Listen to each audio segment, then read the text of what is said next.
6:50, time for the morning sprint. The FBI is investigating this weekend shooting in Jacksonville, Florida as a hate crime. A white man walked into a Dollar General and shot and killed 3 black people before turning the gun on himself. He used 2 legally purchased firearms to carry out his attack. One of them had drawings of swastikas on it. Today, President Biden and Vice President Kamala Harris will be in Washington with Martin Luther King Jr.'s family. They'll meet at the Lincoln Memorial to commemorate the 60th anniversary of the March on Washington. 60 years ago today, Dr. King gave his famous I Have a Dream speech to hundreds of thousands of marchers gathered around the memorial. Happening today, there's a hearing to decide whether Trump's former chief of staff can move his case to federal court. Georgia Secretary of State Brad Raffensperger will testify here.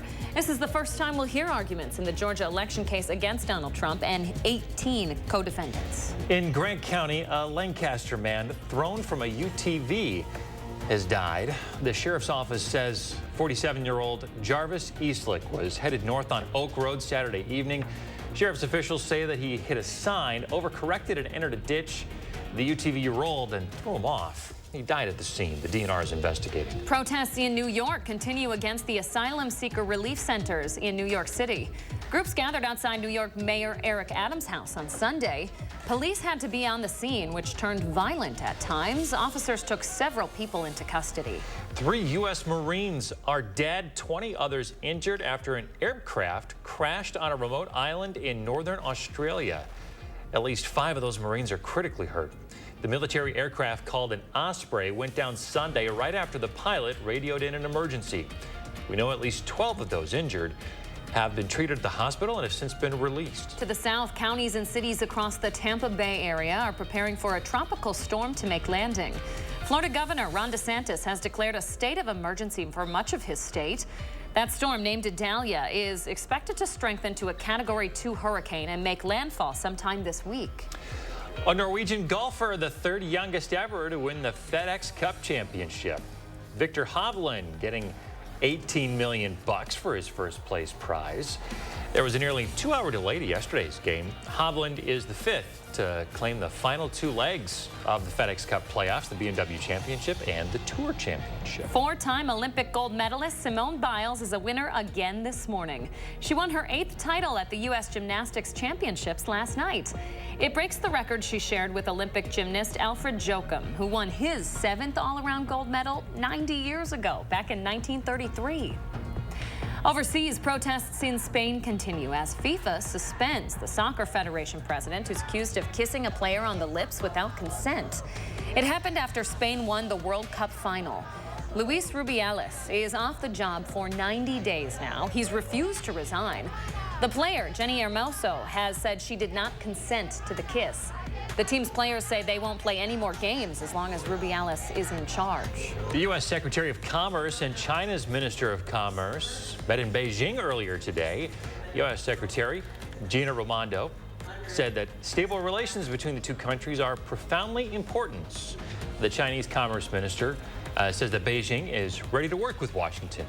Last week, D.C. extended an apparent olive branch to Beijing. The Commerce Department announced it's removing export controls for some Chinese companies. Police are looking for a suspect in a shooting in Louisville over the weekend. 6 people were shot, 1 fatally around 3 a.m. Sunday.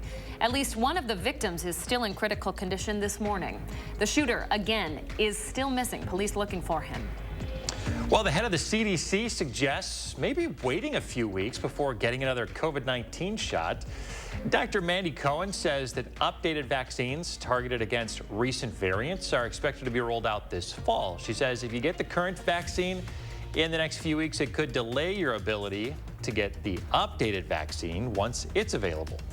The unvaccinated, though, and immunocompromised folks may not want to hold off, though. She recommends talking to your doctor about it, though, first. The final performances for the elephants at Circus World in Baraboo are in the books this morning. The curtain came down for them this weekend as the animals move into retirement. They've been a part of performances for 135 years in the city, 62 years at Circus World. The elephants will spend their retirement at the Endangered Ark Foundation down in Oklahoma. All right, good morning. 5 minutes away from 7 o'clock. A cool start to the morning. We've jumped up a couple degrees now over the last hour. 54 in Madison, 54 in Marshfield. 53 in Rockford, so might need a light jacket this morning. We've got quiet weather and control of our weather. There is a weak front to our north.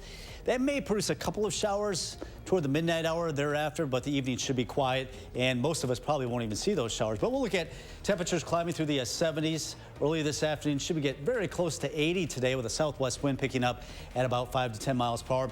Evening, if you have any plans this evening, no problems out there. Temperatures a little bit milder with that southerly wind, but you can see on our future track, a couple of these showers starting to move in.